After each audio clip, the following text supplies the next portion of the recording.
meeting in case there is someone that is not able to attend today. As you know, this is a very practical meeting aiming to update on the progress on the project. So if there is someone that has no the opportunity to be here, they can for sure read the minutes, but also watch the video in case that's useful. And I wanted to start saying for sure good morning to everyone. And also thank you for joining this meeting that we didn't plan initially to have an online meeting now, but because this is a so compressed project, we thought that, and we have been progressing a lot since the last time we see each other in February. We thought that would be a good idea to have a joint view about the progress of the project, and also to share the advances and the view on the work done. And I think also take recognition about that work done and maybe motivation for the last stage of the project that is being approached. I don't know, John, if you want also to welcome. Yeah, hello everybody, and great to see everybody. I think, you know, the idea of this meeting really was just in recognition of the fact that it has been a lot of work. We still have a good bit to do, but a lot of the national level work has been achieved, and that's really brilliant. And it's just to acknowledge that and just to stay connected. Obviously, it's a network, and one of the benefits of the CIG process is that it allows us to stay connected as a group of people interested in family support. And, you know, email is great. Ideal is face-to-face in-person meeting, but even just to get together and stay connected online like this is good. So it serves those functions, I think, Lucia, for us. Oh, thank you. So, Anna, would you mind to share the screen and share the presentation?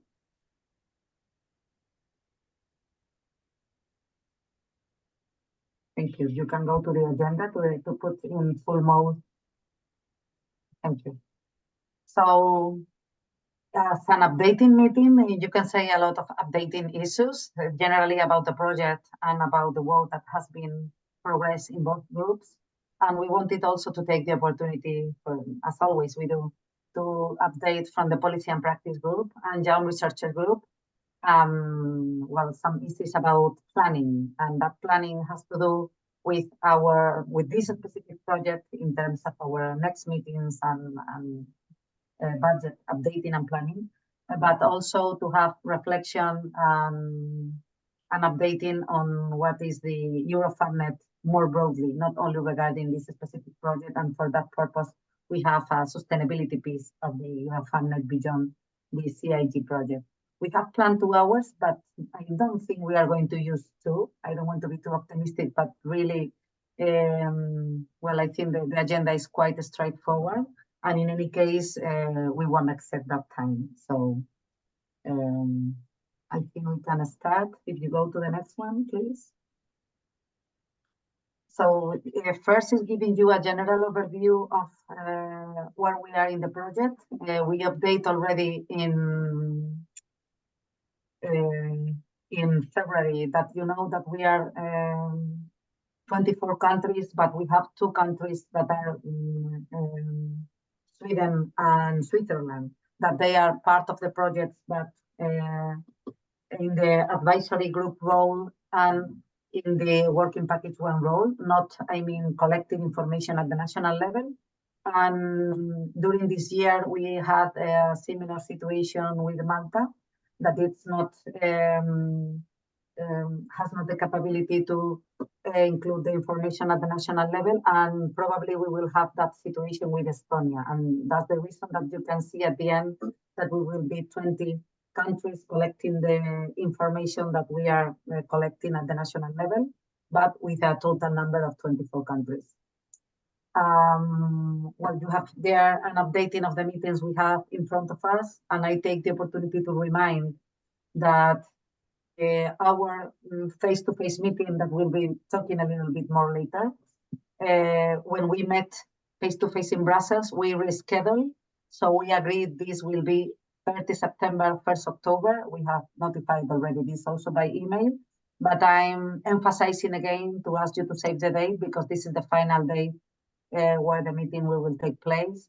Well, hopefully a large number of the people involved in the project will be able to be there. So please save the date in advance. I want to give now the floor, if you can click, Anna, please, to Anna, so you can update on the grants.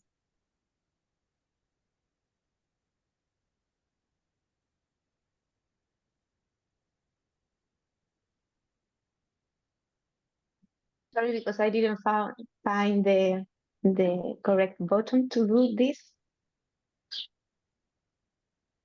Okay, yeah, regarding the grants, as you can see in front of you in the slide, we have already 16 trainees for the next training school that will be held in Faro next week for 5 of July. And regarding the virtual mobility grants, in the proposal of the project, we had 2 STSM, but after agreed with the two working package of this project, this STSM were converted into virtual mobility grants. So now we have 2 virtual mobility grants for ongoing for working package 1 and 1 for working package 2. In total, 5 virtual mobility grants in this project. And as you know, 1 virtual networking support grant that is Jean is in charge of this grant for the whole period for the project. And yeah, this is regarding the number of the grants that we have now. Thank you, Anna. If you go to the next one, we have the dissemination piece, and I want to give the floor to Lucia Gonzalez, in case you want to tell us what we have there, the general dissemination approach, but in case you want to specify something. Okay, thank you, Lucia.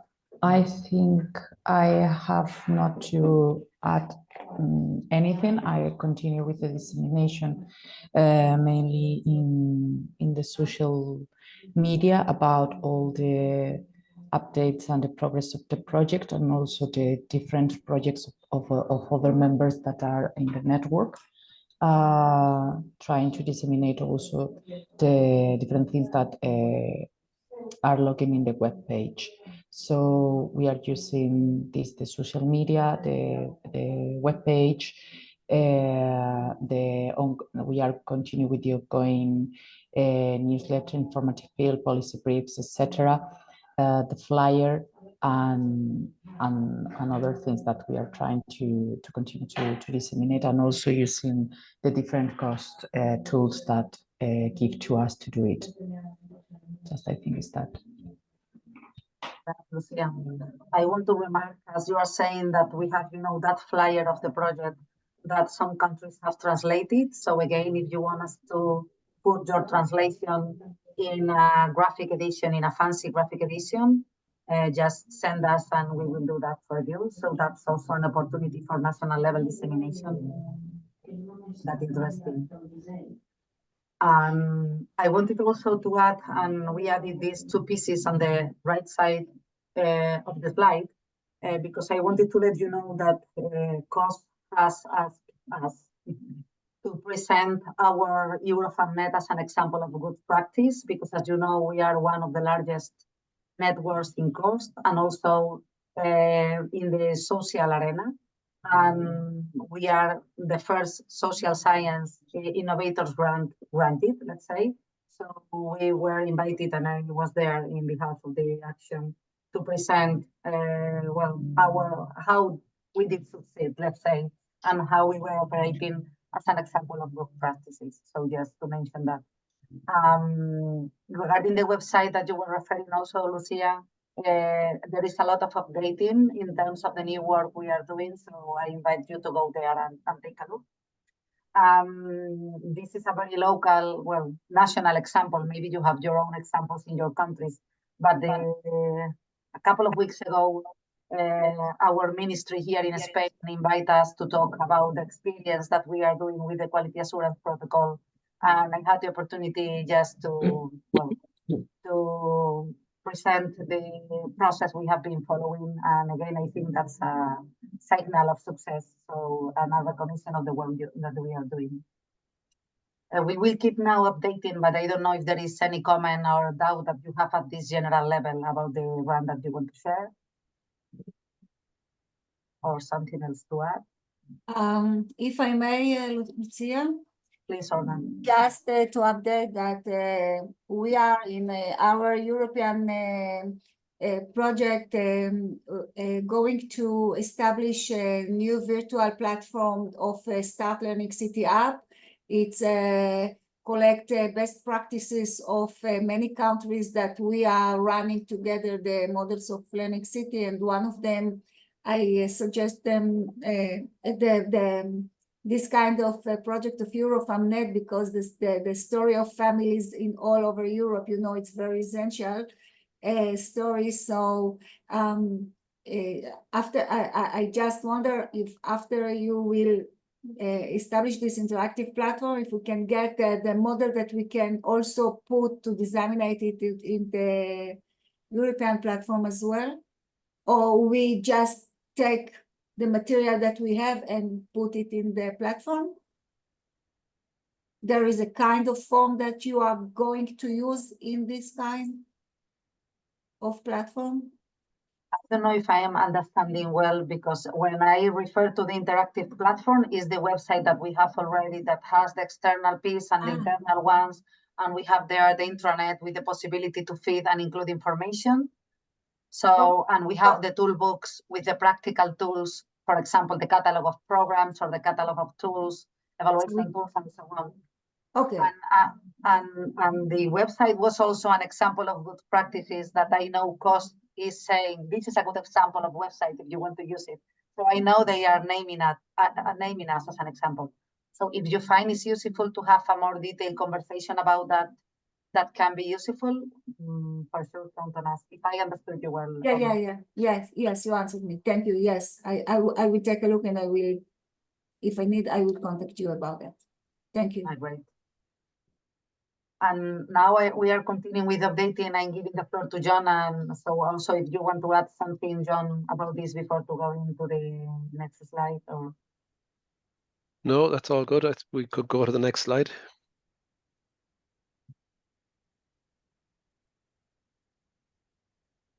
So again, here it's just a reminder of the, if you want to call it the conceptual framework for the overall project. Again, we're talking about 2 work packages, and we're talking about operating at the national level and at the European level. And within that, then we have a series of outputs and activities, and we also have the involvement of the advisory group. So obviously we've talked about the protocol itself, the development of that as a product, and that's done. We have progress made in relation to the national strengths and recommendations at national level, and we have different countries there. And we have progress made on the synthesis report from the output at national level from the quality assurance protocol. And again, we have in the process of accessing from the national level various informed policy briefs. A number are done, a number outstanding. We'll talk about that in a while. And then also that feeds into the development of the European guidelines at European level. So that's kind of the overall process, and I think everybody is familiar with it at this stage. I think overall, when we go on to the next slide, we can see maybe that progress along the road, and also the other aspects of the project which we are expected to deliver on. So again, here we're talking about, and if you look on the left, work package 1, the use of the virtual mobility grant to support the design of the protocol designed, and so on. And then below that, we can see the work that we've all done, the national working group level, And again, just to highlight the support that's been provided by colleagues, particularly Jean and Anna, in relation to this and helping people get the national improvement plans and while implementing the protocol first of all, and developing the national improvement plans. And again, the STSMs, which is now the VMG for supporting the integration of the improvement plans. So I'm working towards the synthesis report just now. So you can see where we are month 8, and that's the line across there. On the right-hand side, we can just see the work, which is different and probably slower in relation to working package 2. We designed a kind of a structure for the policy briefs, what they should look like. And we involved colleagues from the policy and practice group to help us just make sure that that's looking okay. And really, we are dependent then on getting the policy briefs from national level in order to do our work at European level, and David will talk about that. And again, we have VMGs in relation to that. The other thing just to highlight as an additional point, well, maybe I'll leave that to David to talk about. We've had additional support through the work of Harriet Churchill to do this work. And obviously then next week, am I right? Next week, we are looking at the training school, which we've referred to already, and bringing into play I suppose, whatever we can say at this stage in relation to the protocol development and what that looks like. And obviously maybe some very preliminary commentary in relation to the policy briefs and the direction of travel for the guidelines. I mean, I don't want to talk too much about working package 2 because David is going to talk more about the specifics of our work in a few minutes. So that's really, I suppose, the conceptual overview and the overview of progress so far on the project. But we'll get into some of the details on these different things now. So that's me, I think. Can we go to the next one? So we are now going to more detail on the working packages.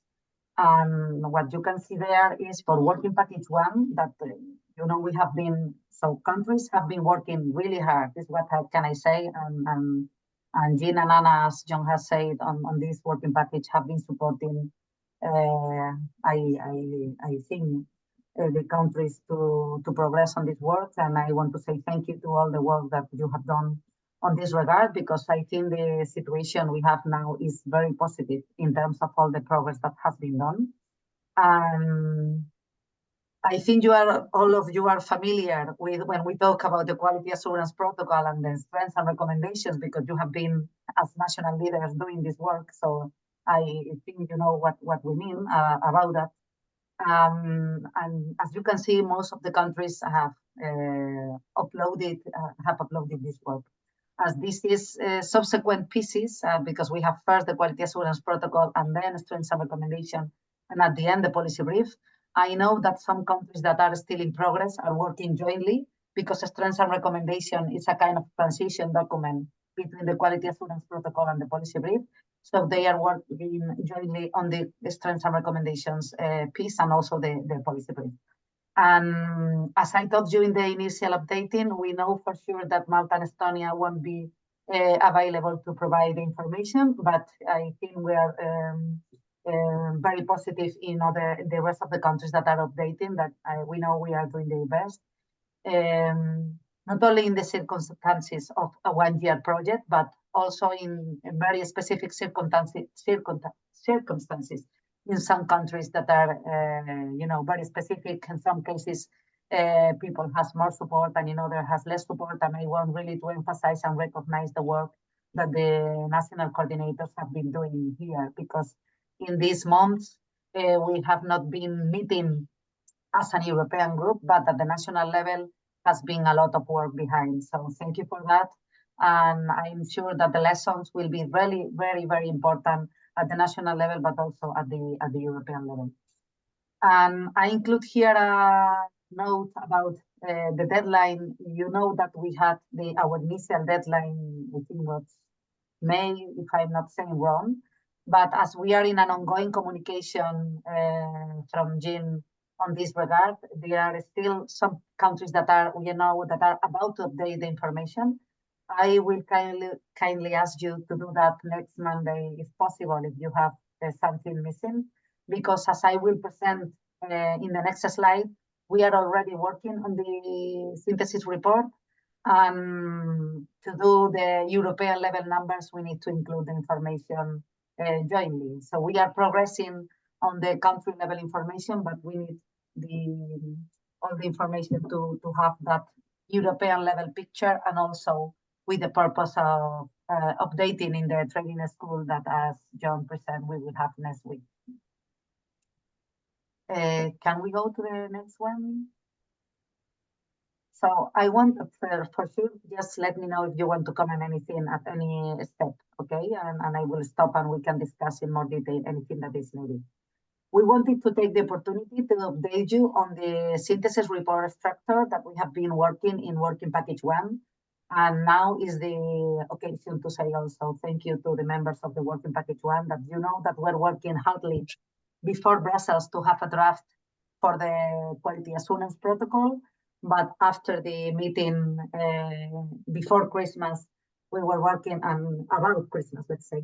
We were working hard in order to have the quality assurance protocol, and now we are in a new stage, again, having meetings and working together to have this report done. So it's, I think it's an important amount of work and also an interesting one.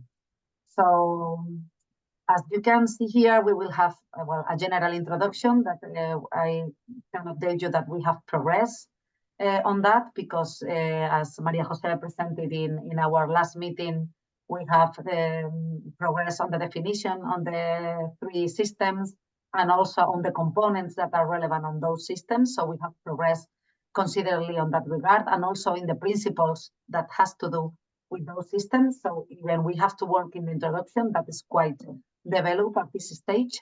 And in terms of the method, as you can see there, we have 2 pieces. One piece that has to do with the work that you have done at the national level to build up your national working groups. Sophia is putting that information together, and thank you, Sophia, for the work on the on that sphere. And we have Cristina and Victoria working on the development of the quality assurance protocol regarding the Delphi study. And thank you also for your work on that regard. So we are progressing on those pieces that has to do with the explanation about how we have done this work. And then we have points 3, 4, and further that has to do with the content, the results of the report. What you can see there is that we have a general piece that is a global picture about quality assurance in family support in Europe. And then we have specific pieces for each country. Our proposal, and again, I will go now in more detail on that, so you can see an example. Our proposal is that each country has a single chapter, so that apart from the global analysis, the benefit of that is that you have the information from your country published there, and as we will now also comment now, our proposal is that is recognized, and also that chapter can be taken and translated in your own language and use it at the national level. So we think and we hope that that can be useful and interesting, but as I say, we will now go into details and we can discuss that in more detail. If we go first for the global piece, the idea is that we will have, we will be replicating the same structure that in the process. So we will have section talking about the national working groups in general numbers, and then we will have a global picture. First, the 3 systems together, and later system by system. And now, Anna, do you mind to give 2 clicks on the slide, and I will ask you to go back if you can. Thank you. Another one, yes, another click. And we will back now. So in the global piece, this is an example of what you will find in the synthesis report or our proposal that if you have any suggestion, we can discuss now. We will provide general information about how the 3 systems look like And you can see there the medians and the interquartile range that tell us what's the most common punctuation and what's the dispersion. So this is the general picture in Europe. What you can see there is that provision system is the one that got the highest score. And for example, in the evidence system, you can see there is less dispersion of the data. In the practice system, you can see more dispersion. So this is the kind of information that we will be reflecting in the report at the global level. And if you can click again, for each of the system, what we will be including is the information for each quality standard. So, well, this is only part of the report for sure, but to give you a clue about what will be inside. You are probably at this stage, well, not the advisory group, but the national coordinators are quite familiar with this information because you have already your quality assurance protocol report, and we are following the same structure. You can see there the average scores in the system one for whole Europe. We will be using means and standard deviation and medians and interquartile range. So we will be using both data, and we will be reflecting on those data, and we will include some conclusions at the general level and later on at each system saying, this is the main conclusions for Europe. Thank you, Cecile, please.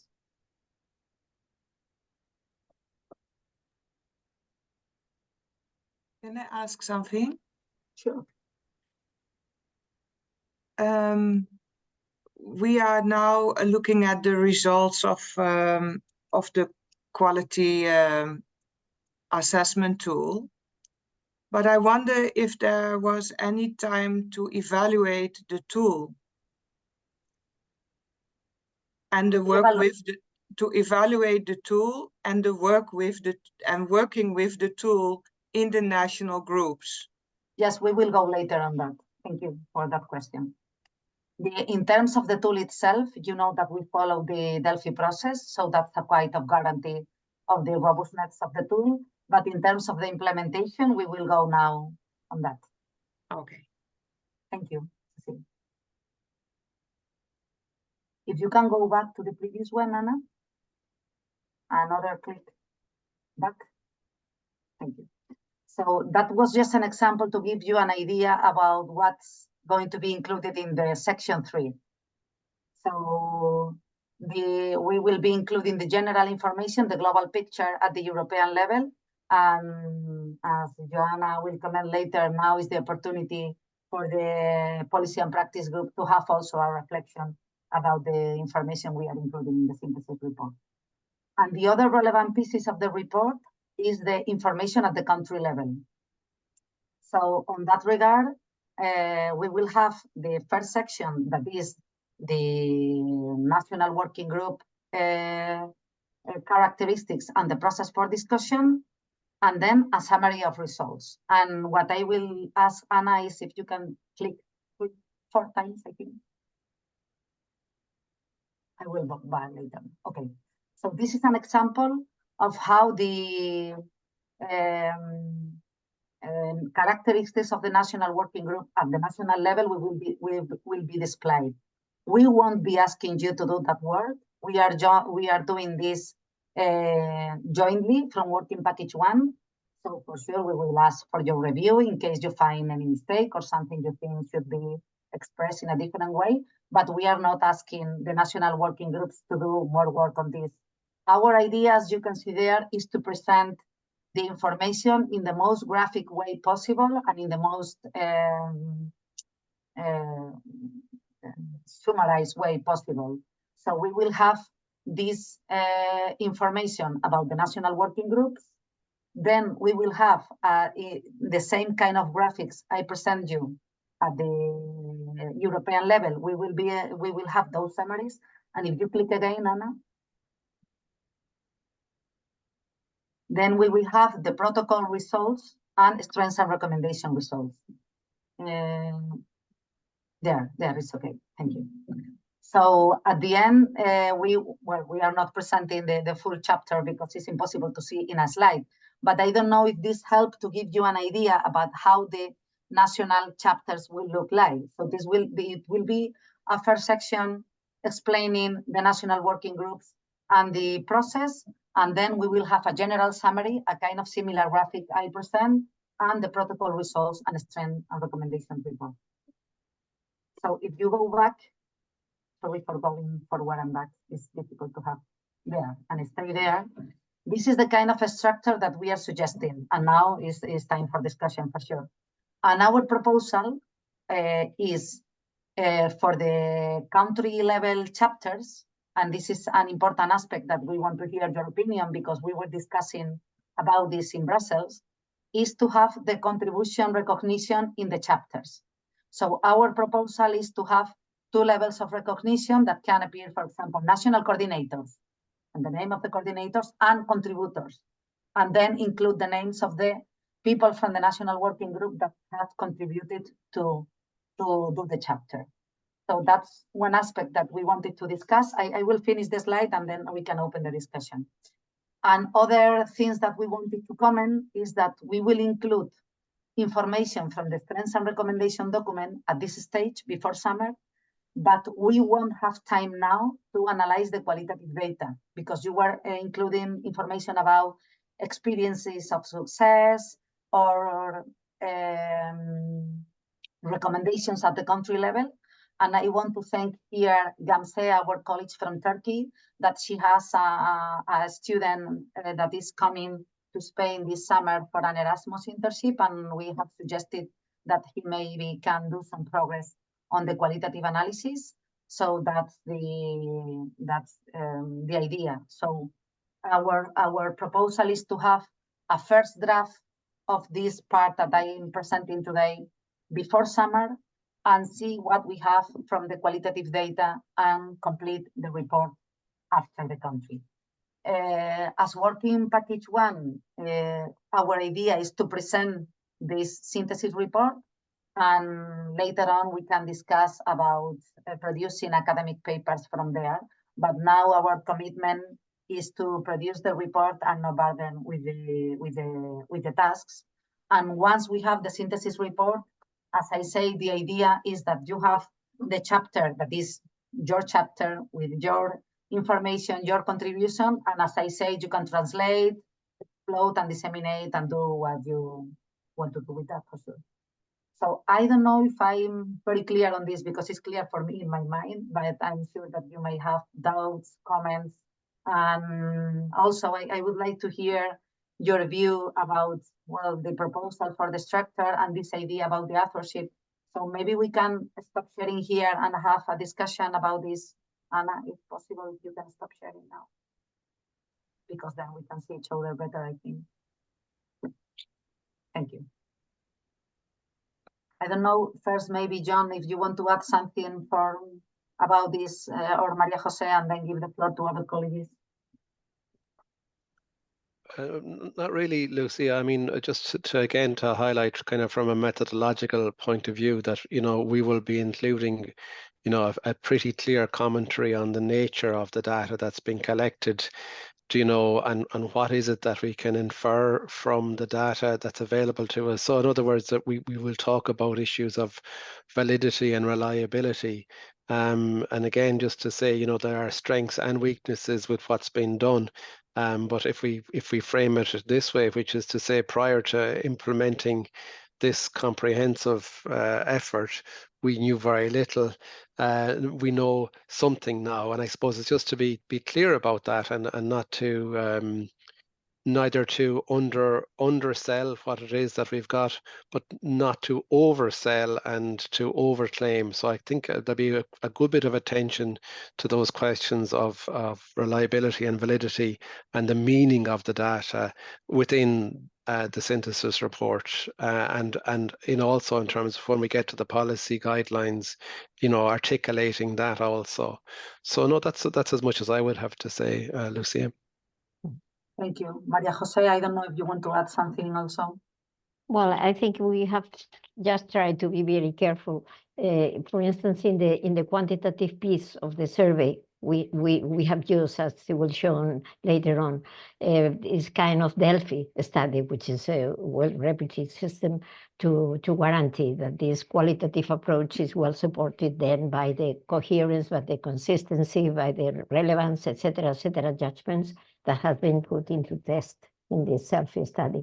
But then the other piece, of course, is it could be give more doubts, which is the piece in which we gather a working group of people. Of course, well, I think trying to represent, but of course it's a trial, not really can say that this represent the whole view and the whole pictures and the whole kind of agents that can say something interesting and can provide some information on that.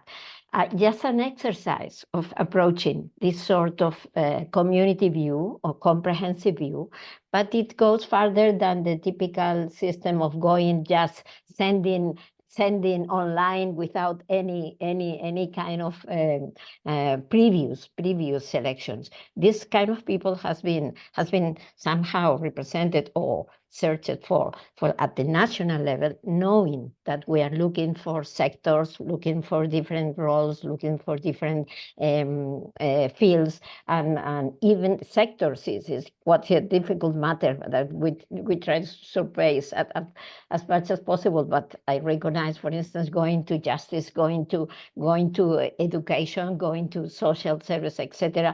It's a far-reaching goal, but we trying to somehow to mimic or simulate a situation in which a comprehensive view of people are presented, and also in the way the systems are described, not the system, sorry, the way these national groups are described is trying to get more clearly into the kind of comprehensive group is finally gave their consensus on that. Also, we have some data on the kind of consensus that has been approached, and also the variability that can be expected depending on the people in the group that they were giving the judgments, but also occurring in the country per se. So we have variability in terms of the country, but also variability in terms of the group of the members of the group opinions. So we somehow, I know that this is really difficult, but we try to be aware that this is not an only view with only voice, with only thing to be said, but also trying to get into this detail of the variability and the kind of differences in the point of view. And also remark that just the very fact of creating and giving a kind of life and a kind of goal to this working group has been also a great achievement to be considered per se, because in some of the countries there was no other instances of this type of work. So we are being pioneering somehow this kind of work. I think this should be said, and also grateful. We are very grateful for all the work done by the national coordinators because of that. So we are always very ambitious, we know, but we are also quite aware of the methodological difficulties and try to overcome as much as possible. But of course, trying to be, of course, very careful and very, knowing that we cannot go further, and to say that this is the Spanish point of view, this is the something claims like that. But in the middle of the time, in the process, we have to say a lot about the kind of guarantees and the kind of conditions that we have met in order to give rise to this final result. Okay.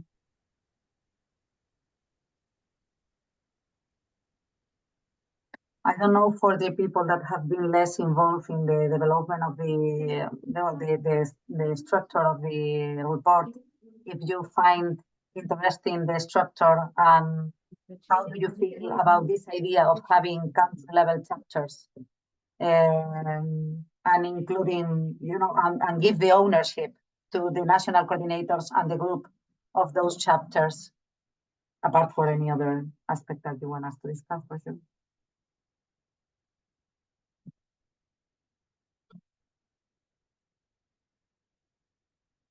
Mona?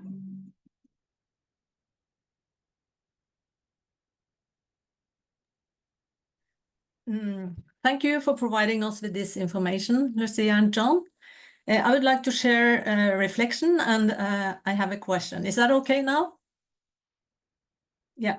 So we find that all these instruments has caused interesting discussions in the national group. And I think that we have had nuanced information that is quite accurate for the Norwegian situation. However, Norway is a very well-developed welfare state, and our expectations are very high. So we have shared in our comments that, you know, we have done our rating, for example, in the quality insurance protocol, according to these very high expectations. And that is fine, I think. But my question is, how will this work in the synthesis report? Did I understand you correctly that you will then compare the national rating? No, we won't be comparing. But what you are saying, Mona, is very important, and I'm taking notes to include that in the conclusion. So depending on, for sure, this is a self-evaluation. A self-evaluation so this is not an external expert approach, that you have an external objective view, and I think we have to frame that very well, and maybe even do specific and explicit reflections about that. So if I expect more than me, maybe I'm more critic than other person or other country that is maybe less developed, let's say, but less critic. You know that we have tried to operationalize very well what means one, what means two, what means three, but this is a self-evaluation process. So I think that has to be recognized, and it's what it is. But we are not comparing. And that's the reason I wanted to show you the graphics at the European level. What you can see there is the average. So that you can see is the global numbers at the European level. What I think can give interesting conclusions. And our proposal is include country level chapters by or from the expectation that this will be useful at the national level, because at the European level, we don't need that. We are not comparing what happened in your country and the other country, but we thought that for you would be useful to have that there. But it's for all of us to make that decision. Thank you. It was good to share that reflection, because we find that it's relevant for us to have high expectations to our welfare state, and that what was shared in the reflection. So thank you for taking note of this concern. Thank you.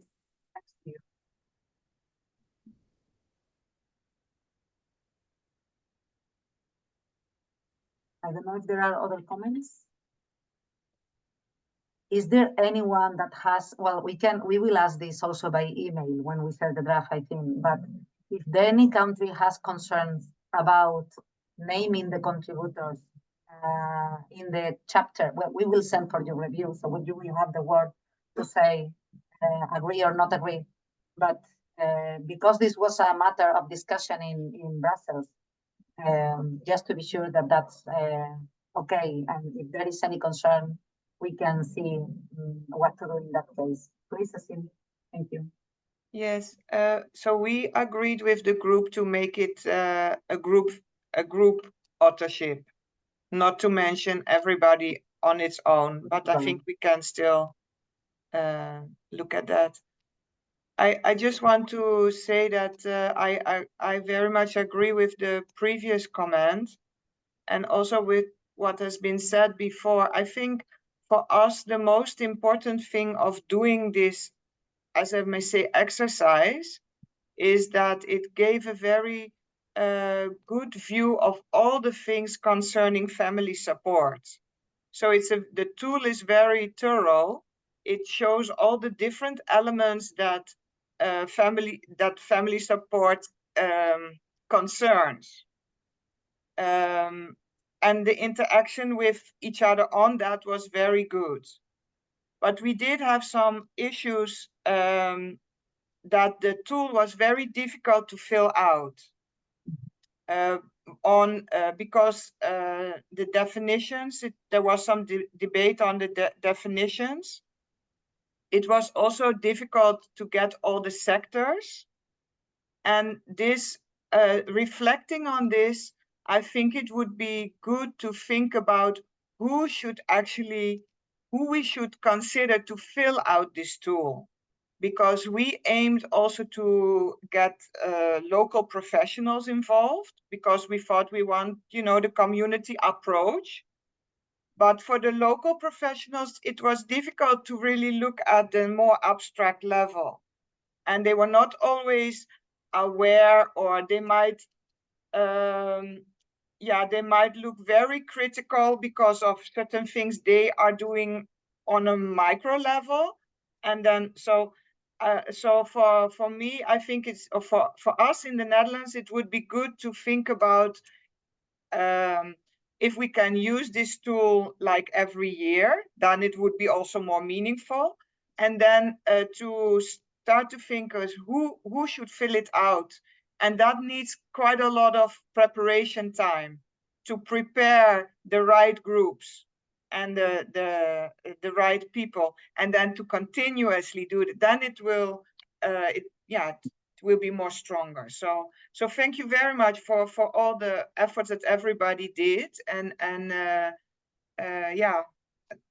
how to move this along. Thank you, Cecile, for all the interesting reflections. And I'm seeing from the reflections that you are sharing, and now, as I say, we will discuss also in more detail, maybe that there is something about self-learning process that we could even consider to include in the synthesis report as part, not only of our own reflection process, but as part of the conclusions, because the idea is to have this as an ongoing process. So if we are thinking about how this is part of a long-term story, thinking about how this look like now, how this can be useful in the future, how can we improve and make this useful, I think is very interesting to be included. I wanted to make just a specific comment about the authorship. And this is open to debate, but I don't think there is any issue on having different authorship in different chapters. So if in Netherlands the case is better to be group whatever, and let's say in Spain to not say any other country, we say that we prefer to reflect the individual contribution. Although I know we are trying to have a coherent view, I think that coherence shouldn't not impose over the views of the group. So if we agree this as a group, I think we can consider that variability. So we wanted to share today because maybe, as you say, well, we thought group authorship, but maybe it's relevant to ask, because maybe people prefer to be recognized. But if it's not the case and people prefer to have a group authorship, now is the opportunity to discuss, but I don't think there is any problem on that, to have that variability also reflected the report, because I think that's adjust better to each reporting, and it's also giving the ownership to the country, also in the way to formulate the authorship in the report. So, and if there are other concerns about that, we can share with you. Thank you. Can I add something? Not regard authorship, but regard Cecilia comments that, and also Mona. I think it's very interesting to see the point of view of the ones you have been really involved in passing or having the information from this survey. I think that the process itself, I was in the group of Spain, for instance, and we are a country that we are full of criticism of everything. We do not have these high-level expectations. We are most in the process always of going back and destroying what have been done before. So we are we are in a country that our level of baseline level is not very high. But what was interesting is the process itself of the debate. In fact, we got a register, of course, with their permission, and we also trying to find out the way to give a space into the summaries to these kind of things that happen when the people from the frontline practitioners are talking to the coordinators, and also from one sector to the other sectors, and these kind of differences of points of view is going to be loose if we always use separate audiences. So, but it's a different purpose. If you want to have a final picture of the country every year, this is a different matter than having this exercise of group composition first, creating this group composition, and then asking for the different point of view. So the very sense of answering the survey and the contrast and the points of view that were raised, but one kind of, for these practitioners, where yes, they were more knowledgeable about the system, practice system, but they had a lot of things to be said for the kind of things that come from the upper levels, and they tie their hands at when they have to do or approach at the practice system level. And if the same can be said for the sector's point of view. They were totally different. The justice system, for instance, they do not follow evidence-based approach. The justice system is confined to the laws, and they are not looking for scientific views, but the other systems are rather more interesting. Of course, they all follow regulations, but you know what I mean. The kind of evidence that they follow are totally different. So it was very nice to see how they really reached these interesting points of view, and how they exchange their own views with regard to the specific set of questions. For instance, at least that is the impression I got from the Spanish point of view. And I think that's the challenge. So the question about who and how do this, because this is a group view, and at least part of the challenge. So thank you, Cecile, for bringing that. Aria? Yes, thank you very much. I mean, we haven't done this in Austria because that was not foreseen, but I did talk about and show also the protocol to some people that I knew, and the remark that came back was also that some of the things, when you translate them into another language, start to mean something else. So when you do a questionnaire in English with a certain terminology, then you have a kind of fixed idea of what the definitions of each term are. Then when you start to translate that, you have to be very careful that you really sort of catch the meaning. And sometimes it's better not to use a term, because that term might have a different meaning or might be interpreted in a different way, but to be more explicit and to give an explanation actually of what you mean, instead of just having a term there, because then otherwise you start getting into this discussion of what do you actually mean when you ask this. That was one of the reflections that came back. Thank you. Maria, for that. It was our case actually. For example, with the conciliation measures, and I think that was the more struggling for us, that has a different meaning in our country. Yeah. Thank you for that.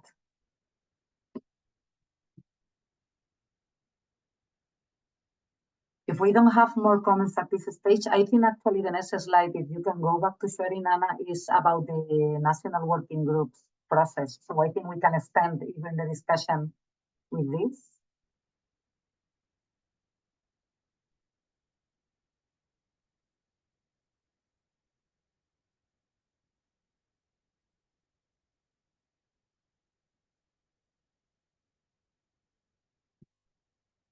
And here I want to give the floor and thanks, as I say, Sophia, that in collaboration with Jean, she has been, because she has been contacting in order to progress for this building up of the national working group. So she has better information capture from you, and I think this will help to extend this discussion. So, Sophia. Hi, good morning, everyone.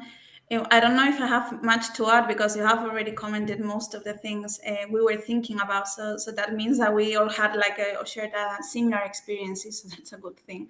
But in general, we received like a positive feedback in terms of the experience with the discussion, as you have all mentioned. Yes, the discussion itself, the debate, being able to be or to gather a group of people from different sectors, organizations, regions, and everything, and have them together discussing this topic was useful in itself, and the process and experience was a positive one in general.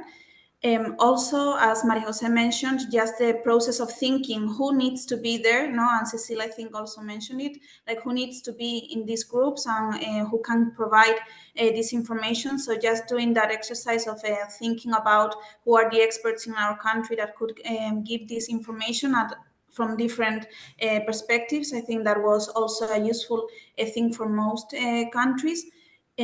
Also, for example, in some countries they already had like formed groups already that were talking or were working on family support. So also they had the opportunity to gather like different peoples from those groups and sitting them together. So that also was a good experience. And also in general, in some countries, they decided to kind of keep these groups and try to continue to building, as you have mentioned. Now it's a continuous process and we have the information for now, but just the creation of these lasting groups and relationships that can build or can help to build something different for the future, or to continue with this assessment process. That was also something that they have emphasized some of the countries. In the challenges, well, there were some challenges. One of the main one was the time. We did not have a lot of time, so that meant that there was a lot of time involved in just deciding who was going to be in the national working groups, reaching to these people, trying to make them understand like what the project was about, and convincing them, let's say, to participate. So that took a lot of time, and sometimes when some countries did not reach as many people as they wanted to, that maybe like if we continue with this, or we think of this as an ongoing process, it can be next steps in those cases. Also, for some of them, even after people have considered or have said yes to participating or being part of those national working groups, when they sent the QA protocol or they asked for the meeting, they were having no responses. So it was also difficult to kind of engage them in that kind of second step. And also the organization of the meeting itself. So sometimes it was hard for the agendas of people to just find one day or some dates where they could meet. So some of countries need to or had to rely on more individual responses and then gather that information as a group. But it was hard sometimes for the organization of the meeting itself. And also you have all mentioned, I think this, but reaching all sectors was difficult. Maybe the social one was the easiest one in general, but then reaching the health and justice system and the education system for some countries or for some working groups was hard. So they have been honest about that, and they said, okay, we can just inform about this system or this sector because we have not been able to reach the other sectors. So I think that's also the important of what Lucia and Maria Jose were saying about knowing who has answered this QA protocol, so we can give that information. It's okay. I mean, it's impossible to have all sectors well represented at a national, international, local, regional, so it's too much. But it's true that it's important that we know who has provided this information, so we can, again, the conclusions be as accurate as possible and not to overreach or underreach, as we have said. So for us, the next steps would be to gather that information from the national working groups for the synthesis report. We have been sending emails, and we know some of you have already sent the Excel sheet, and for some of you we're just asking to confirm if the ones that were in the list of the national working groups are actually the ones who participated, or if there was some people who have been added at the end, or if they were not responding, so you don't want to include them in that report. And that's it mostly. So thank you. Thank you, Sofia. As I didn't explain when presenting the building up process of the national working groups, but as you said, having that explicit information about sectors or levels and on the other information can help to contextualize the results that come below about the country. So that's the reason to include that. And I think it's important that you have made that explicit. As said, I think maybe we have to see how to operationalize, but including this as part of the report itself can be useful. I don't know if this requires, Maria Jose, we can think if there is need for us you in a more detailed way about your experience so we can get the conclusions from the meeting. I don't know if someone else, we can discuss later. You know, to be also systematic, I mean, in getting all the perspectives. But I think that deserves have a reflection about the implementation itself, not only at the level of the group that we have, but also make that explicit in the report. That would be interesting also. And something that we have mentioned and that is very important and we include when we present the project is to have these groups as part of the output itself. So having this process of reflection as a core aspect of the project. So that process strengthening the evidence ecosystem or the quality system or the name we want to give, no? But I think we have to make that explicit and the feedback that we have got from the countries have been in that way, you know, in that regard. I don't know if there are other comments to add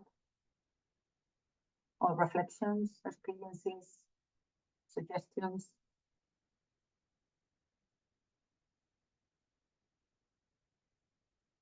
So as I say, the idea is that we will have a draft. I think our proposal was mid-July, and we will work over the summer on the qualitative piece as much as possible. By October is, as John presented, is the deadline for the full report, but we wanted to have something before summer to give September the opportunity to the policy and practice group to reflect, because we won't be asking to do that in August, but to have some kind of reflection in September, and we can see how to include that in the next month in October. So we can discuss in more detail, but that's our idea. To have something is not full, is not fully complete, but to have some material that you can work with and you can reflect and comment before summer so you can use later on. So I think the next slide is about the working package 2 updating. So I'm giving the floor to David to update on this regard. Thank you, Lucia. Good morning to everyone. Good to see you all. Hope you're well. We had this slide where we'll share 3 points and a few of the ideas that I will be introducing along my presentation. So the first one is policy brief design. The process followed so far. I started in January, and the members of the working package 2 we started working at that point. It was a bit difficult at the beginning because the protocol was not completed, and so we were in touch and collaborating and with a fluent dialogue with the colleagues from working package 1. So we eventually got quite coherent, we believe, policy brief at the end. Have to just a small reminder is that the working package 2 jobs were the policy brief and also developing the European guidelines from the data collected through with that policy brief. So in the design of that document, as I say, we started at very stage of this year, and the members of the working package 2 provide some ideas. We developed a first draft. We pass it to the colleagues from working package 1. We also attended some of the meetings that they were having, and eventually they gave us feedback, and we got a last version that it was also reformulated after we deliver it, we send it out, because we got some feedback from some national leaders with very few tiny recommendations, and that's why we extended a bit the deadline as well, because we had the chance to modify the document slightly, very slightly, optimizing it, and we extended that deadline. So the policy brief structure end up, as you can see there, with 3 main points: contextualization and characterization of family support. With those 3 small points inside, those 3 points are coming from the contextualization document developed in the previous project. So we confronted it with we took it from that document and also confronted with some of the leaders of what it was the working package 2 in the previous team project, and they were happy with this. So that's why we follow these. So you can see the connections and the continuity between what we did and what we're doing now, this point as well. And so the second point is key messages from the National Strengths and Recommendations report, and those strengths and recommendations are divided in 4 groups: children and families, policymakers, academics, and professionals. So right now, I have to say that every point you can see here now, point 1, point 2, point 3, dividing. We have made small groups of work. So right now, instead of working by countries, by policy briefs, we're working by topics, by these points that you can see here, because we thought that it was a better way of analyzing the data. And the third point is insights or lessons learned from the quality family support. So this is the last one. We have to, as John mentioned before, we have to thank to Harriet Churchill, who has incorporated one research student, a PhD student, Claire, who is collaborating with us in these small groups. And she's got 6-7 days of work. She got a grant funding 6-7 days, and she's helping out with specifically with the analysis of the point number 1. So very, very thankful for that. I want to say something connected with the comment that Mona made before, because in the analysis that we have to do to develop those European guidelines, we had a meeting the other day in the point number 2, and that was one of the questions that emerged: how we are going to analyze, considering differences between countries.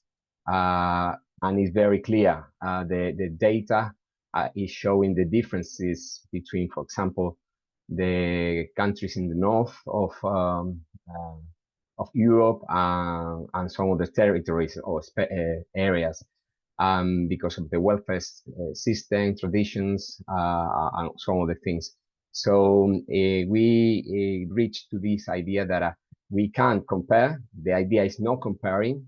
The idea is understanding, and basically is trying to get to the points in common and also the divergences, and showing that, putting the mirror, showing that to Europe, and also encouraging maybe some proposals in the different senses.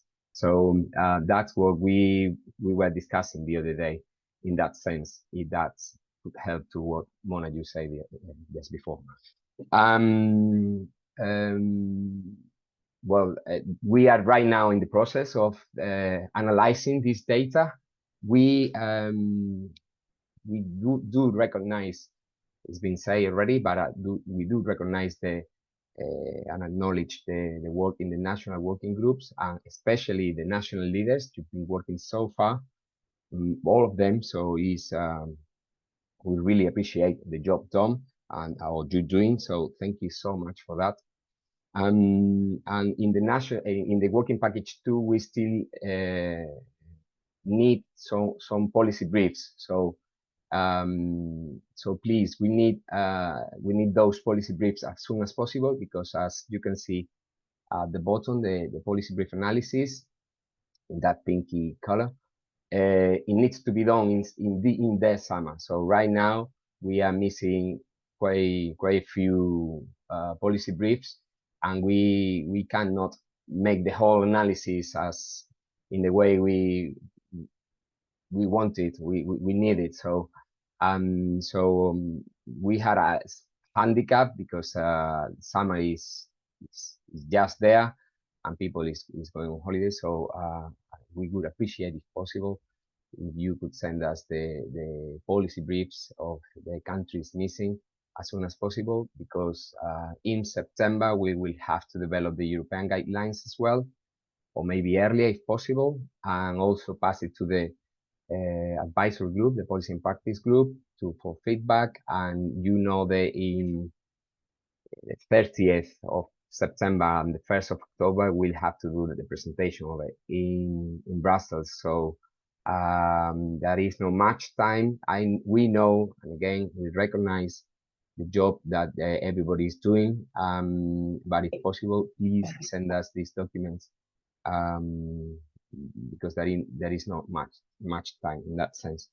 I have one question from the members of the Working Package 2, which is, now we have started analyzing the data from the policy briefs we already got, and as policies are briefs, so we are struggling with just a few data to understand, because maybe we don't have all the context.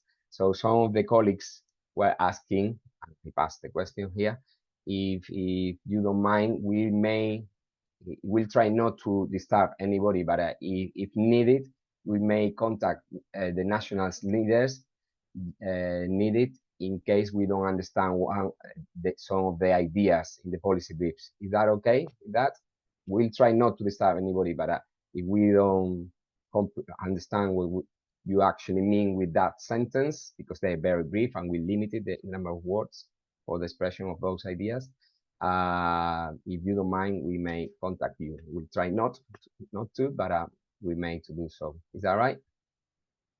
Yeah. And I think it's almost done. Just the very last question is that we didn't confirm it before because we have to check with Alejandro. He is the person, the money man, and the person who knows how the finances of the project are. But we have to confirm that everybody in the Working Package 2 is expected to be in Brussels at the end of September, beginning of October for that presentation. So if you could put it in your agendas. Maybe Lucia is explaining afterwards who else is expected to be there, but specifically everybody in the Working Package 2 is expected to be there for this presentation. I think that's all. Thank you.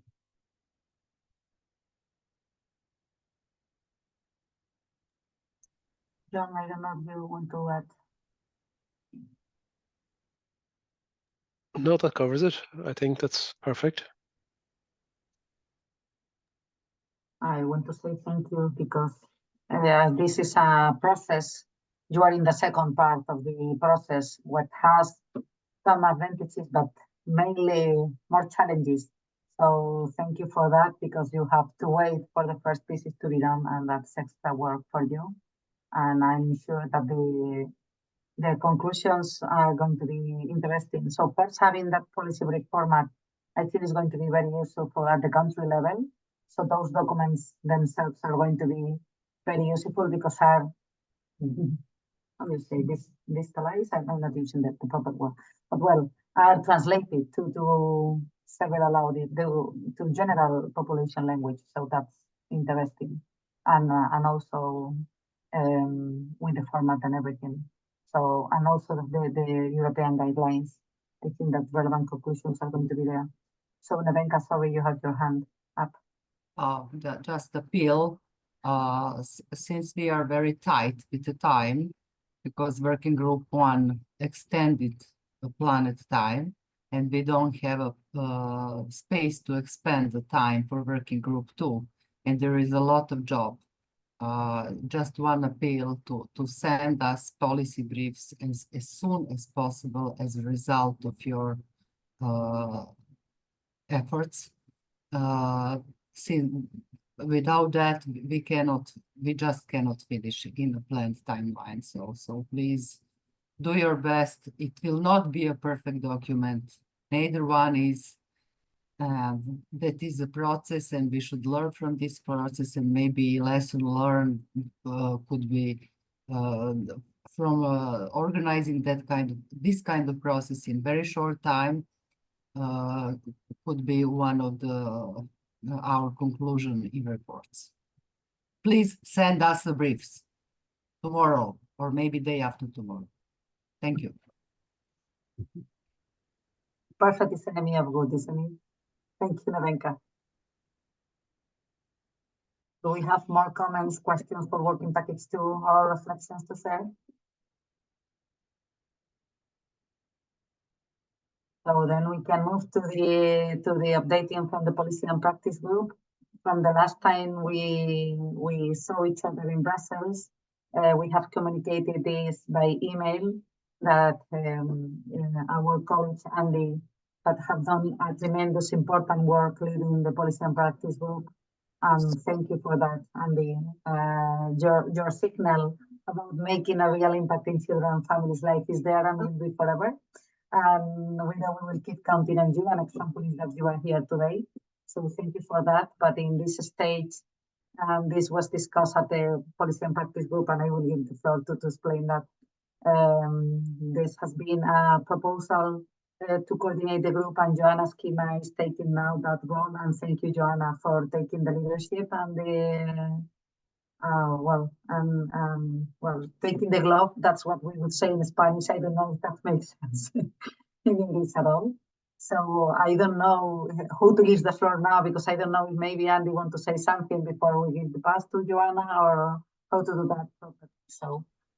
Oh, I'll leave it to you, Hannah. Thank no, you. I leave That's it to Andy. I'm sorry, but because Andy, you conducted the last meeting, so I think I leave you the floor, Andy. Oh, okay. All right. Yeah, we're really waiting to receive the documents so we can review them, and we can review the national reports and the policy briefs, making sure that they're accessible, they're understandable, making sure that our colleagues in the practice arena and in the policy making arena, but also really interestingly and importantly for parents themselves, are what we're writing, what we're producing, is it going to be useful and informative for those groups? So really, it won't be surprising to anybody who's ever heard me talk before. I'm really, really keen that all the really good work that's being done, all the stuff that we've just heard about, and the really high quality academic work that's being done really translates into accessible formats for families, for practitioners, for policymakers. None of us have got lots of time, but practitioners simply won't read long documents. Policymakers will sometimes read them, but practitioners simply won't, and we need to make sure that we have those documents accessible. So we're all ready to go. We're waiting for the documents to come to us, and then we'll review them and make the comments that we need to do. I'm not sure there's much more I can say at that point, but Johanna might want to add. The only what already Cecile and some of you already highlighted at the national level, some of the participants of our last meeting, they raised the point that the questionnaires or the survey was a little bit difficult because of the language and because there were many different questions, very broad questions.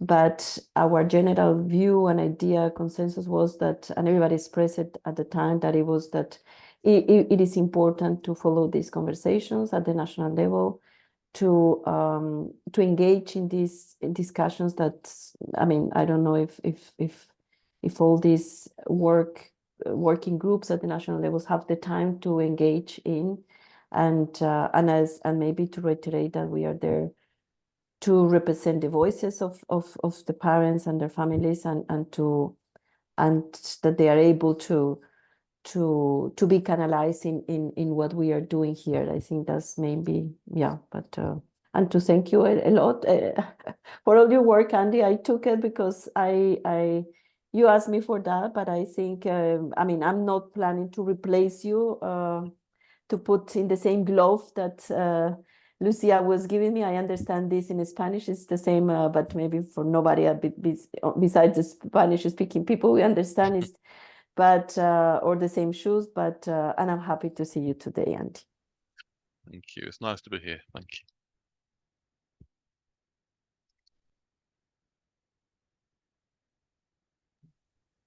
Thank you, Joanna. I don't know if John or other colleagues from the group want to add.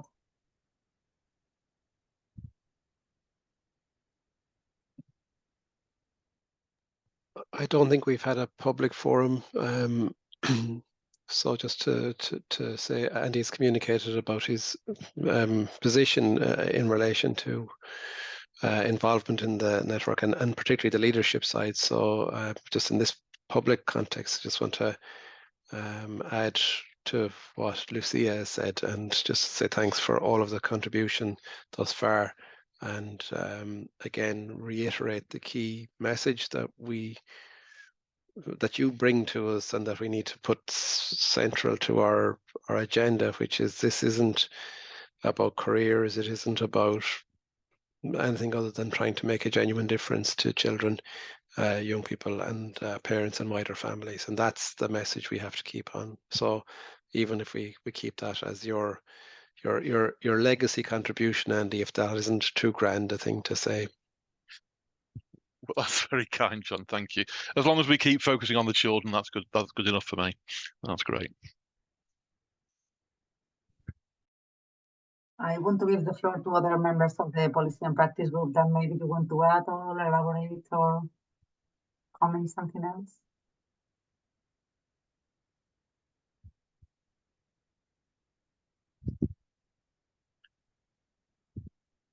Well, so that as I said, in more practical terms, the idea is to send you the progress on the synthesis report before summer, so you have the opportunity to reflect on that after summer. And then for the European guidelines, I think that's a key aspect. I don't know if we have gone into details, John, about deadlines on that regard. Or if the plan is to have that more in an open discussion in Brussels. I don't want to make an unfair question. It's just thinking about in terms of process, or it's something that we have to think in more detail later with the group. I think maybe the latter, Lucia. Okay, great.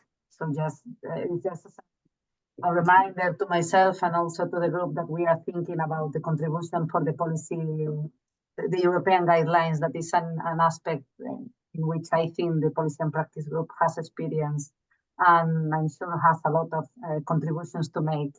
So just to be sure that those contributions are there in the format that is visible and it's manageable and it's useful, but just do it. I think it relates. I mean, David is the person kind of who's driving this work more than I, but I would say that it relates to the issue of deadlines and so on. The policy and practice group piece is very specific around the synthesis report and the European policy guidelines, and it's really important that we have material to that group in a timely way with a reasonable ask in order to have that inform what we present in Brussels if we can. Thank you. So if we don't have more comments about that, I will give the floor again to Sofia to update on the Young Researchers Group. If we can go to the next slide, please. Hi. Well, we had 2 meetings since last time we saw each other. We had more general meeting where we decided to have like a more core group to make the meetings more efficient and to make the decisions easily. and to have like more frequent meetings and to have different sessions for methodological aspects, for example, systematic reviews, but to try to have like shorter sessions, but more like continuous ones, so we can have like a more ongoing process and a more supported, let's say, process throughout the different topics. In the core group meeting, we talked about the importance of the young researchers training, and particularly the training school. We thought that the topic was really relevant on how to kind of make that impact and how to transform our research in something that is actually meaningful for other people and not just a paper in a journal. And in that regard, for example, we talked about possibilities or different options for the systematic review that we were thinking about, and some of the topics that arise were, for example, how is the children's and young people participation in family support programs, or how is engagement and adherence of parents not to the programs, and which aspects are not being taken into account for promoting that adherence, for example. So that was kind of in line with this kind of trying to make an impact at somehow. No? And we decided also to have open workshops for young researchers outside EuroFamNet, particularly these methodological ones that we think are something that most people are interested, well, most young researchers are interested in, and that can complement that training in general. And that's it. Thank you very much, Sofia, for pushing up also the network to be engaged with the new generations of young researchers. What I think this is very important. And as explained before, we have the training school next week that we will be talking in a while. That is a good example of that. I don't know if there are comments or questions here. So maybe we can go to the next one to update a little bit about the budget, although it seems that it would be more sense to talk about the training school, but we will talk in a while. So we have not encoded yet in the I will try to explain. In the dissemination piece, you can see the costs of the interactive platform that has to do with the operationalization of the quality assurance protocol and all the work we have been doing. So we have spent already, although not formulated the bills, so that's the reason, the invoices that you don't have yet there, but for sure the cost is there also, and also in terms of graphic edition, because the enterprise is working with the flyers, with the protocol themselves, the report, and so on. So we can expect probably a little bit higher costs than including here. For the STSM, as was explained by Anna at the beginning of the meeting, we have reformulated in terms of virtual mobility grants. So we have used the money, but instead of being in the chapter of STSM, has been used better as virtual mobility grants, and we are operating in virtual networking on that regard. And we have the planning for the training school that is going to be 1 day and a half at the end. So again, Alejandro, that he's apologizing because he had a previous meeting today. He cannot join us today, but he's expecting also probably to have a little bit higher expenses in the training school than planned. So we have to consider that. But as you can see in the first line that I left for the end, we have not spent all the money that we planned because we planned the money for all the countries, and there are differences on that regard. Countries that have spent all the money and countries that have spent none or just a small piece. That will give us the opportunity for the network to use the money in a different way, and I will go back to that. But first, I want to remind, and I know Jim has been in contact around that, if there is any cost that you have not still sent to Jim, please do it now, because we need to schedule a deadline. Otherwise, we cannot use the money for the network in a different way. So we will wait until the next week that we have the training school, and also because we know that you have done the work and you have tell us, I use it or not use it. So as the next week is expected that all the materials at the national level will be produced. From there, we will start approaching For example, what are the final costs for dissemination? We will have also the information for the training school. And we think that will give us the opportunity to extend the meeting. That is the proposal that John and myself were discussing. If we go to the next slide, and it has to do still with the budget, but I think we can see better there. So we have the next face-to-face meeting that is, it was planned in the proposal as a working package 2 meeting. So working package 2 members plus the policy and practice group members that are involved in the project, what we call in the project advisory group, those are expected to be in the meeting. And I think also leaders or something else or horizontal roles. But considering that we have some money, that we will have some money that has been not used at the national level, our proposal is that we can use that money for the at least one national coordinator that is not member already of working package 2, plus the member of the working package 1 to be invited to the meeting, because as we discussed in Brussels, the idea for this meeting is that it would be, let's say the public part will be presenting the results of the project that has been translated to the European level, like those European guidelines that working package 2 are presenting. But we can use also that opportunity to have an internal meeting that has to do a lot with sustainability and next steps and so on. So for that purpose, we think that extend that meeting could be a good idea. So that's our proposal. If you can go back to the budget again, Anna, because I want to leave that slide and open the discussion. First, give the floor, John, in case you want to add something else, and ask to other colleagues to questions to John. Just very briefly, to highlight the value of the project, the challenges we've identified for sure, but the value in that it keeps us going as a network, and the meeting in October has that opportunity again to have a good group of people, a large group of people from the network together, and as well as dealing with the project and the CIG itself, having the opportunity to project forward and to think about what's next for us.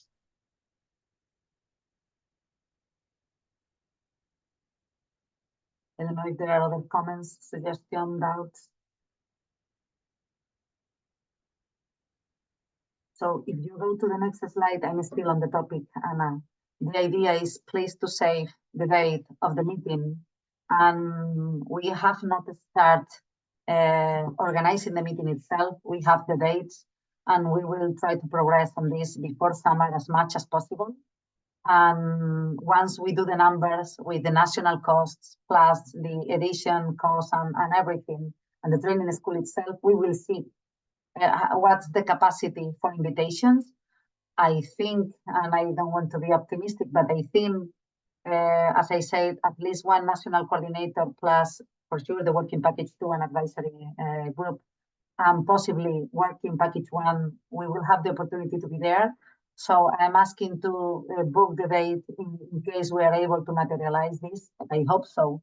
As John said, this is an opportunity to interact and meet each other face to face. So we will do our best in being successful in that.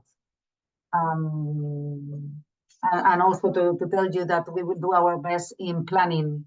So we will try to progress on this as much as possible before summer, and for sure we will fine tune in September, but we are aware of dates, so we will try to work on this immediately. I don't know if there are other aspects about budget or the meeting itself that you want to comment. So otherwise, I will give the floor to Christina to update on the training school, that we can move to the next one. Thank you. Hi, everybody. Well, there's only updating the number of participants. There will be 16 participants. The training school is already in process. We are going to be together in Faro next week, one half a day long. And I don't think I have. maybe the other slide that presents the agenda. Yeah, okay. So we have several sessions with 6 trainers, and also group discussions and individual consultations with the trainees and the trainers, and that's the agenda. I don't know if anyone can want to ask something. Well, we have the confirmation from Martin, Cristina. No? Yeah, sorry, yes. EuroFam Network. Yes. So what I think is very good information, so very positive result, because you know that they are working, as they told us in Brussels, well, and we knew, they are working in quality assurance for social services, so that will be an opportunity for us to hear about what they are doing on our joint research, but also for interaction. I mean, about our own approach and their approach, and a good opportunity to interact. Yeah, also all the sessions will be recorded, and we will put all in the platform later, so everybody could listen what we are going to work in there. That would be great, because if we have the possibility to record the sessions, we can upload and as you say, we can amplify the impact of the training. Yes. Thank you. I want to say That's all. Thank you to Cristina for all the organization of this. That is a lot of work, although the ways it doesn't look like, because you make easily. I mean, from outside, but I know it's easy. I know it's not easy. She's working with a group of people and working hard to be prepared. And also I want to thank to Ana Pizarro that gives me a lot of support on this. So thank you, Ana. Thank you for that, both of you. So I don't know if there are comments, questions for Cristina, please. So if we go to the next slide, there are a couple of issues we wanted to update on different nature. So John, I will give you the floor to update on the special issue. Yeah, it does seem like an interminable process. It does seem to go on, but I suppose the good news, I mean, if I could maybe share my screen for a second, if that was okay. I don't know if I'm allowed to share my screen. I can. Let me see. Yeah. So again, just to say, here it is. If you want to kind of go onto the website of the Children and Youth Services review and the papers that are through the gap that are available now. So there's 1, 2, 3, 4, 5, 6. I think 7 so far, and like there's another 3 that are very close, that are really, and again, it's the continuing story of maybe not getting quite the responsiveness that we would like from the journal in terms of turning things around. But yeah, it's very close, and it's really lovely to see this work coming together.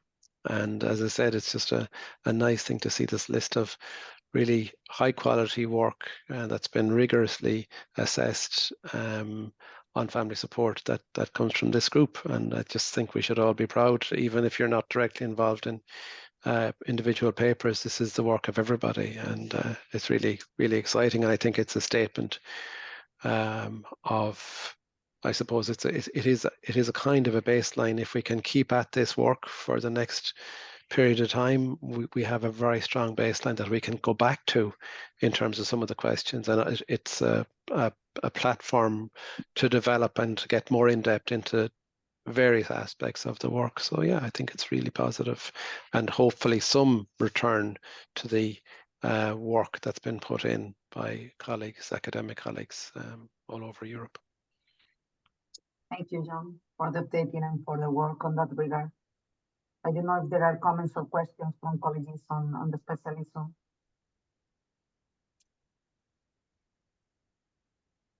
So otherwise, I want to update on something that is very specific, that this comes actually from our previous cost, because you know that we produce a European stakeholders booklet, We contact with the I don't know how to express this, European Association on Early Childhood Intervention. We had a contact with them because they are organizing a conference in September, October, I think Ana Almeida knows better than me, in 2025.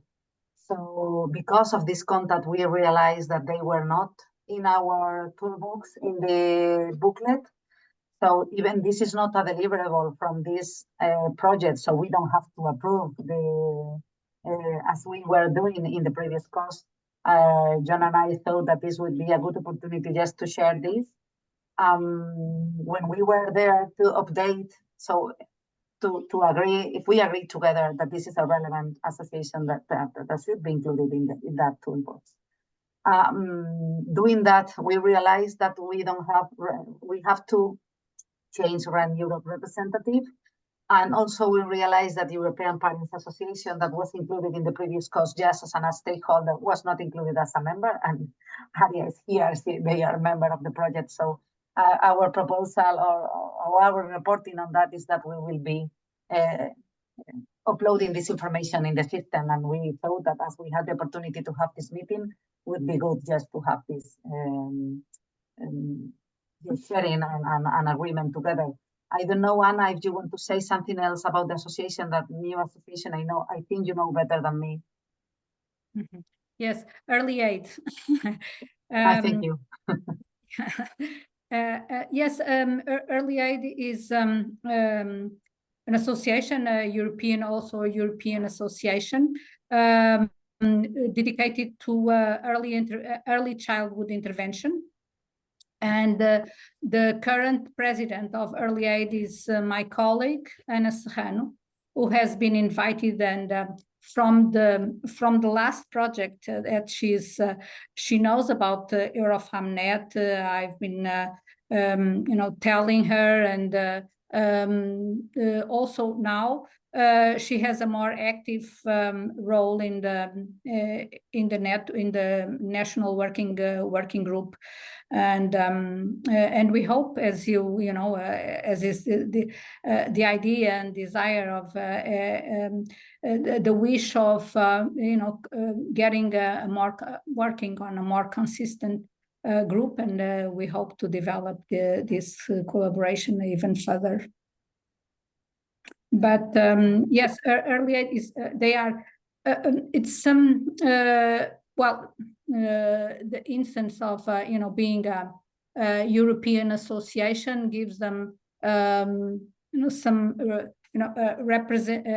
very representative position in several countries, and they are very involved in professional training, helping these professionals to work with the families in a very centered family approach. And something that I probably highlight is the work that they have been doing in Ukraine. They have, even through the worst, it's not possible even to say this, but since the war scenario hasn't been an obstacle, or it hasn't hindered them to work closely with the professionals. So I think they are very, very honorable for this work. Thank you, Anna, for sharing that, and also to put us in contact. They have expressed their interest in EuroFam being there in the conference, for presenting some of our results and having the opportunity to interact. So I use also this opportunity to share this information. We will be, I think we have already shared some information, but we will be sharing more when they have the website for the Congress and so on. So if there are colleagues interested in being there and presenting, I think this can be an opportunity for interaction. And thank you for telling more about the association.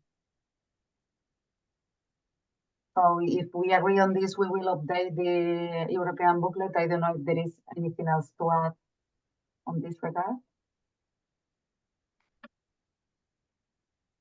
So we can go maybe to the next slide, but I have to admit, I don't remember which one was. Maybe it's the last one. Okay, so it's the business plan aspect. I will give the floor, John, to update on this matter, this item. So just to start off by saying when I realized that we had to produce a business plan for this project, I was brought back to my early career when I worked in investment in London. And I felt I needed to put on my shirt and my tie and my suit because, again, it is very much a business plan. So just to say, it is a deliverable of the project. We've gone through some training. Jean and myself attended training in Brussels, which is quite good quality training. I think you could say safely. It was well organized and delivered and entirely clear. And there was a follow-up training, which is about making your pitch in Brussels, and that was Anna and Lucia attended. And just to put this in a little bit of context, so we're a social science grantee under the CIG, but there are other grantees that come from the natural sciences, engineering, and so on, and they actually, in some cases, have created products which are commercializable, so to speak, issues around patents and so on, that kind of thing. So that, you know, in a sense, the business training and the business planning process makes sense for them in terms of the creation of an income stream, either at university level or, in some cases, potentially at network level. For us, that's different, and I think we struggled a little bit, but at the same time, there was no kind of sense in which our concerns were ignored or not taken seriously, or the views that we were expressing. But it was more that, well, actually, we can still adapt and use some of the ideas here. One way or the other, we have to produce a business plan. At any rate, the process involved is to use one of the tools that we were given, which is what they call a canvas, a business canvas.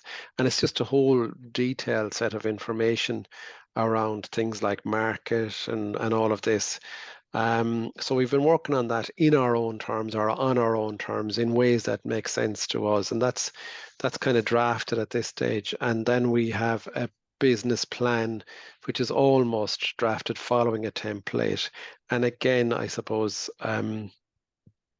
that's it's a bit unusual, to say the least, to be doing this kind of work, and at the same time there are some relevant aspects to it.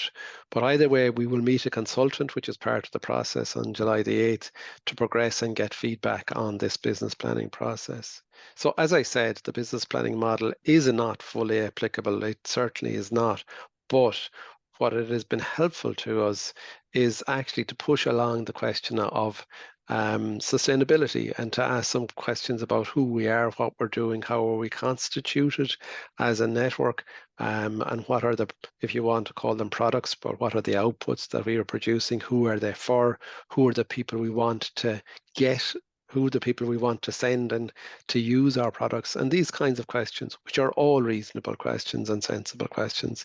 So we've been trying to work on that basis. So that's where we're at on the business plan. And as I said, it is a deliverable. I think actually, Lucia, somebody has to present this to a panel at some stage. I'm not sure I'm going to be the person. I might have to get the suit and tie and the rest of it out again. I don't know. That's the story on the business plan at this point. So any questions or any observations, by all means, ask. Thank you, John. It's challenging us. It has its usefulness, as you say, for sustainability, but also challenging to trying to adapt our way of thinking to the language and the frameworks of this business thinking. But for sure, we will use in our favor, let's say, as you say, to think in terms of sustainability. And thank you, Anna, for the support on this regard.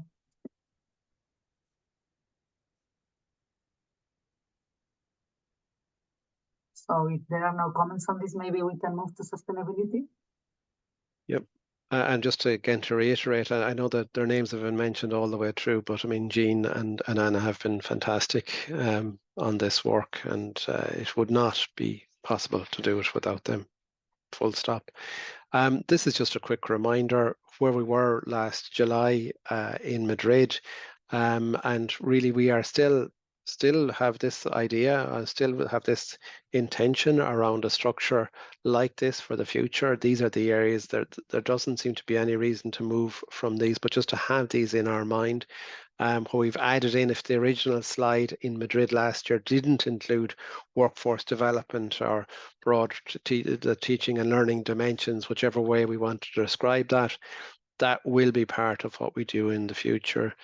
And so in this regard, maybe just a couple of observations, and maybe I'll ask Lucia to speak about one of them, which is our capacity to influence the future direction of Horizon Europe calls and what's happened over the last few months in that regard. So maybe Lucia, would you talk about that? Thank you, John.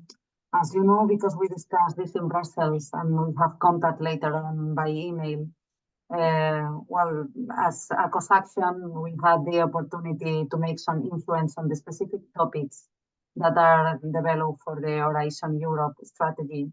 Not in general terms, because the strategy is what it is, but what we are doing is aligned with the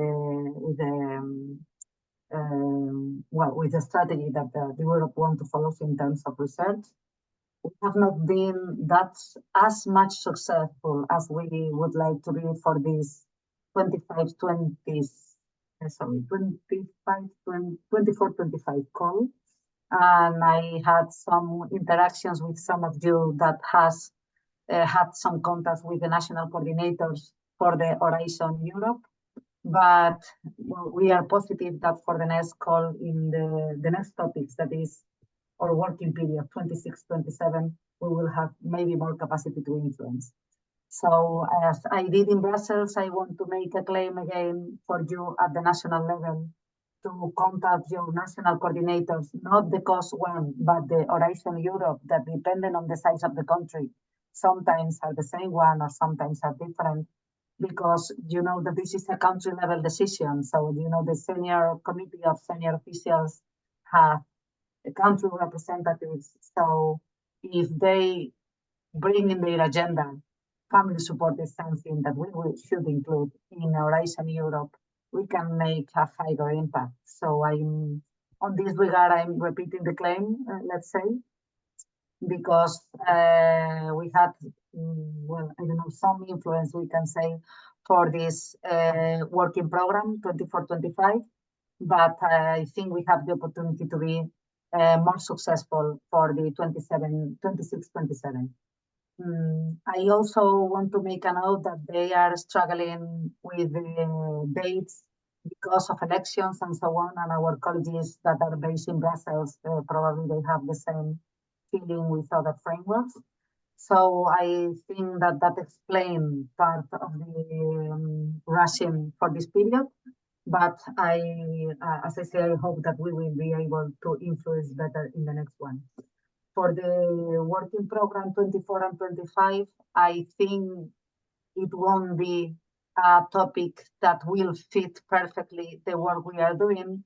And we have only a few reflections on this. And I hope that in October, when we meet, we have the opportunity to reflect more in depth.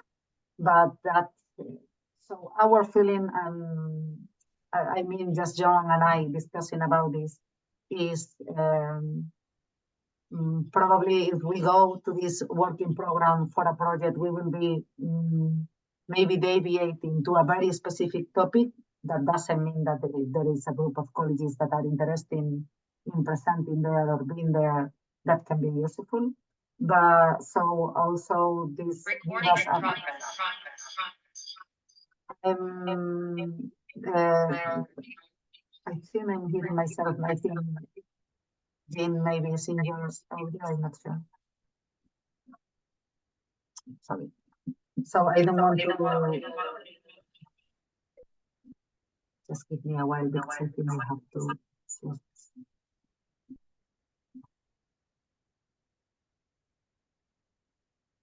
Yeah, this I was clear, could silence that. Other reflection about with John about also the sustainability for this next year about, and I don't want to cover your area, John, but when we were discussing about focusing on taking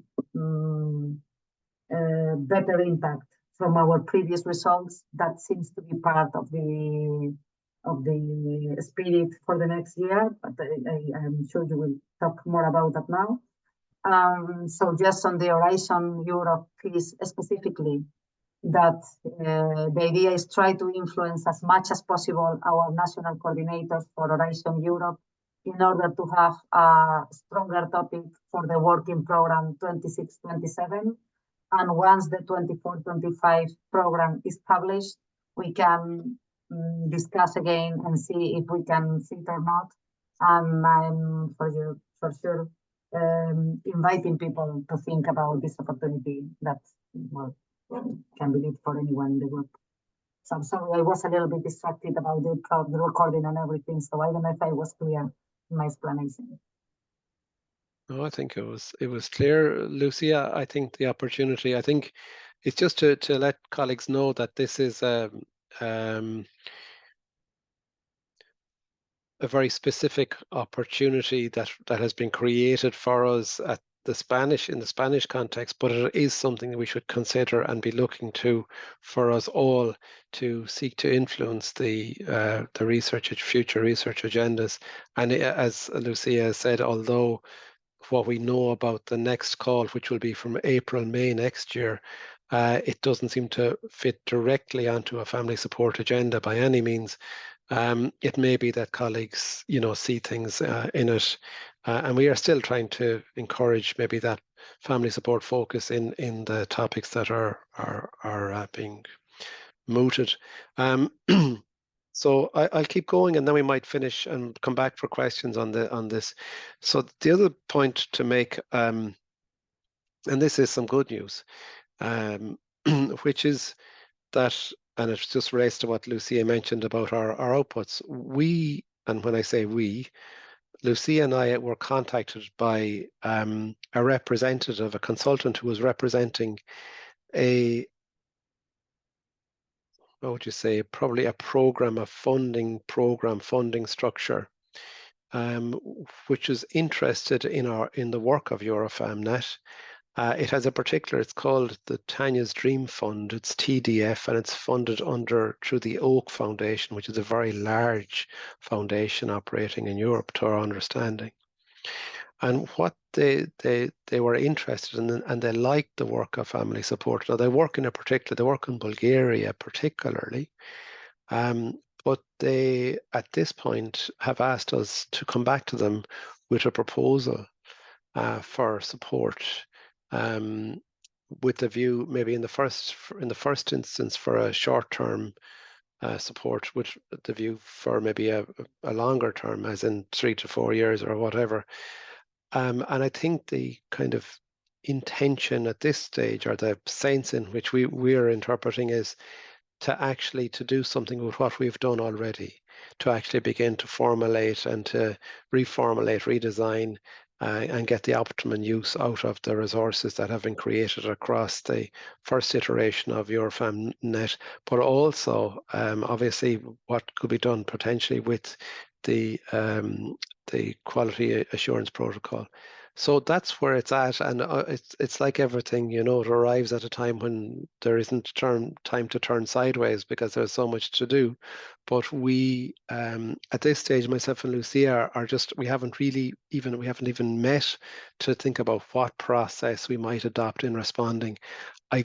There's probably a desire to have at least some communication from us in July, which should be feasible.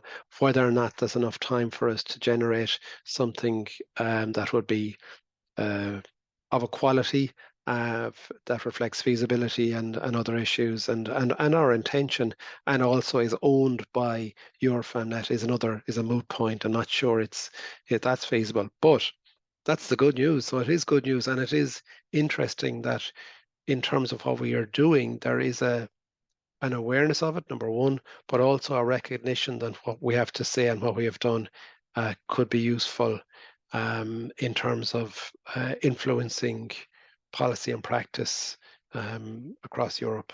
So that's as much as I can say. I'm not intentionally being less than clear, but that's where it is at the moment. We've had one meeting basically with the representative of this this funding opportunity, and we haven't discussed it subsequently. So again, that's to be worked out. But again, it tells a story, and it would be nice to be going to our CIG meeting in Brussels with the possibility of saying, well, now we have the opportunity to fund something that will keep us going, that is meaningful, that fits, and critically isn't burdensome, that isn't adding more and more and more, you know, so that without a return, or without an evident return. So that's where that's at.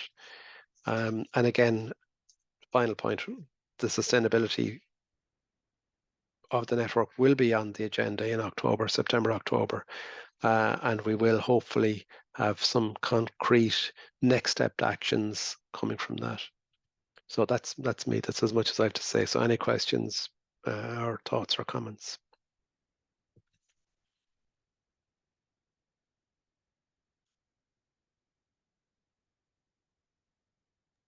I think that's really encouraging, John. Well done. Really encouraging. Hopeful something come of it. It does seem like an open door, Andy. There's I would guess an intention, if we get, you know, provide them with anything that's reasonable. I think there's an intention to support.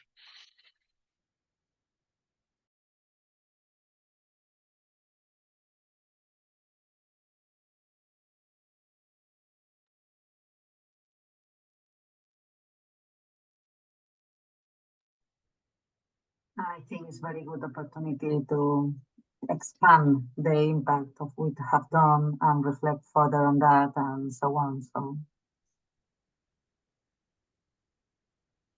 So if there are no other comments, I think the last slide, if I don't make a mistake, is closing.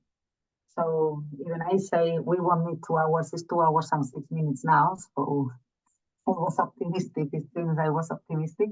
I don't know if there is any aspect that we didn't include in the agenda that you feel we should consider now. I think, Anna, we can stop sharing if you agree. If there is no anything else,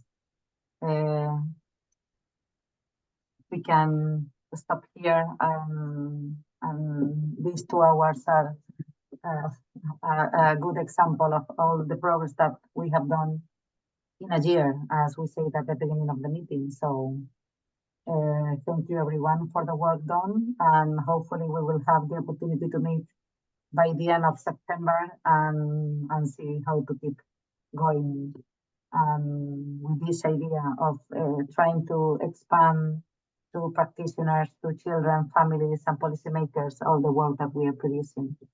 I think that's very important. So thank you very much. So John, I don't want to say, if you want to say bye or something else to add. No, I think just thanks everybody for the work. We know that it's challenging. We know that it takes time, and we know how busy everybody is all of the time. But it is heartening and positive to see the amount of progress that's been made in that, and we will have something very good from this process that will contribute to the ongoing life of the network. So thanks to everybody.